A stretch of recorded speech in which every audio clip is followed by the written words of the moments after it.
right, we are back on the Dr. Daliah Show. Thank you all for tuning in. 1-877-Dr. Dali, 1-877-DOCDALI. So I've had multiple colonoscopies because I'm at higher risk for colon cancer.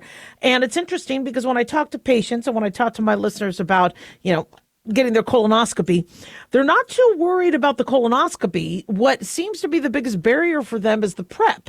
They're worried about taking the prep, getting the prep, affording the prep, and the prep is a huge part of getting your colonoscopy. If the prep isn't done right, we can't do our cancer screening. So I'm really, really excited to have our next guest, Dr. Eric D. Shaw, gastroenterologist, to talk to us about how important colorectal cancer screening is and what we could do to overcome some of those barriers. Dr. Shaw, thank you so much for joining us. Thank you so much for having me. You're from the University of Michigan. You're Associate Professor of Gastroenterology and Hepatology, Director of the Michigan Medicine GI Physiology Laboratories, and gratefully the American Society of Gastrointestinal Endoscopy. So you definitely can offer some great insight.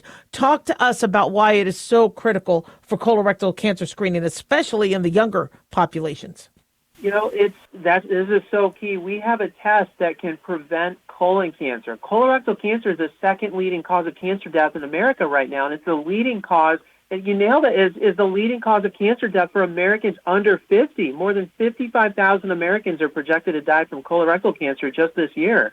And you know what I've always said about the colonoscopy is I'm really grateful that we have mammograms and x-rays and things like that, but this is the only screening test that can cure and prevent cancer as it goes, because if we find the polyps, we could remove the polyps. So I know people don't believe me, but it's one of my favorite screening tests for cancer out there. Yeah, it's same here. It's screening and it treats. It takes care, it gets rid of the polyps, it removes all the polyps years before a patient can develop colon cancer, if only we can get patients in. And you're right, we're seeing colon cancer, colorectal cancer in younger and younger patients. The age cutoff to start colorectal cancer screening went from 50 to 45. We're also seeing patients under the age of 45 who have rectal bleeding, a change in their bowel habits, things just don't feel quite right. So increasingly, it's time to talk to the doctor and see if a colonoscopy is needed to evaluate, to see what's going on. Rectal bleeding, for example, by the way, is not just hemorrhoids. It can be other things as well.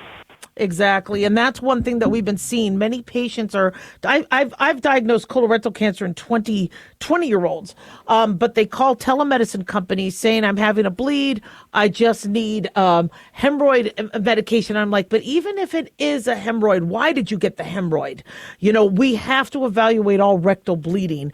But when I bring up the screening, the first thing they talk about is, well, I don't want the prep. So talk to us about some of the barriers that people are seeing with the prep and how we could overcome them. Yeah, I think when we think about prep and close your eyes, I think that what you see in immediately is this big gallon jug of fluid, and you're like, I'll just do this next year. I'll do it next year. But there are more modern FDA-approved low-volume options that patients can take that can either are like 2 small bottles, or there's a pill form as well. Patients do have to drink water during that process at certain time points as well. But the volume overall is a lot less. The taste is better, and they're more effective in clinical trials than the older, larger volume, high volume traditional preps.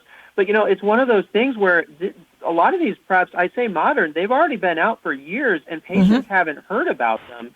And it comes down to cost. Absolutely. And, if the prep isn't done right, in fact, my husband, his last colonoscopy, I told him, you got to do the prep fully. He goes in next morning ready to go. And the doctor said, I can't. You didn't fully prep. And by the way, every time I've prepped, people say, well, you're going to be up all night. I have always been in bed by 10 p.m. If you do it right, you still can get a decent night's sleep. Yeah. And the doctor's office is there for the patient, so they'll help patients get through that bowel preparation process. The newer preps, they're more easier to tolerate, and that's where, if patients are offered those, it might be a very different experience than with the traditional preps, but a lot of patients just aren't offered those preps right now, and that's because of these loopholes with insurance companies. Insurance companies are considering the bowel prep as sort of an add-on, not part of the screening, patients are getting charged out of pocket to get these bowel preparations. That's why, and they're steering patients and medical practices away from even offering the newer preps.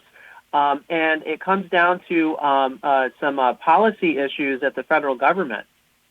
The American Society for Gastrointestinal Endoscopy, the ASGE, has been a huge advocate for patients. Talk to us about some of the work you guys did in terms of getting these, the preps covered. Yeah. So the preps they're FDA approved. They're out there. The Consolidated Appropriations Act. So we'll talk about law for just a few seconds here. The Consolidated Appropriations Act of 2026, January 2026, just a few weeks ago, signed into law in the federal government, includes language that encourages CMS to update their guidance. All they have to do is clarify that all FDA-approved bowel preps should be covered without cost sharing. That's it. It's clarity, asking for CMS to provide clarity on existing law. Now, CMS, for those that might not know, they run Medicare, they run Medicaid. Commercial insurance plans have to look up to them. That's the Centers for Medicare and Medicaid Services. Just asking them to just clarify that PrEP should be covered. Absolutely. I'm so glad you're here on the show. One day I'd like to invite you back, as I think, with COVID, a lot of people have changed their ability to taste, and we're seeing a lot more people go for spicier and spicier. And I'm seeing a huge uptick in GERD and reflux and other things. And so, not only are colonoscopies important, but also upper endoscopies. And so, our bowel health is so important, and overcoming the barriers to get these done easily and cost effectively is huge. And so we definitely appreciate your work. Anything else you'd like to share with my listeners? Yeah. So to get resources, patients, you want to know what your rights are and what your screening rights are. So if you visit the asge.org website, it's asge.org to learn more. They actually list out, what is a colonoscopy? What are the forms of bowel prep that patients should be asking their doctors for and asking about? And that's important. Also, talking points to call your elected representatives in office and your senators to urge CMS to fix this. That's something that the ASGE Society is really advocating, pushing for this month. Dr. Daliah, like you said, we have a test that can cure colon cancer before it starts. We're really advocating for everyone to get in and get this done who needs it. Absolutely. Well, we're so grateful to you. One more time, give us the website, Dr. Shaw. Yep, it's asge.org, asge.org. All right. Well, we can't wait to have you back. We are so grateful for you. Thanks for your time. 1-877 Dali, 1-877 DOCDALI. Another thing too, everybody, is when you do the prep, what makes the prep easy is my gastroenterologist had me on a clear liquid diet for 2 days prior. Now, not everybody does that for 2 days. They might do it for 1 day, but being on broth and Jello and things like that, it can't be red Jello or anything dark because we don't want to think we see blood in there when we do the scope. But being on a clear liquid diet also helps minimize issues with the prep because you have less, high solid food. I also like to avoid a lot of dairy and heavy food the week before because I think that also helps. But I got to tell you guys, once you get that scope done, you feel better. I want to say it's a breath of fresh air, but I know there's going to be some puns in that one.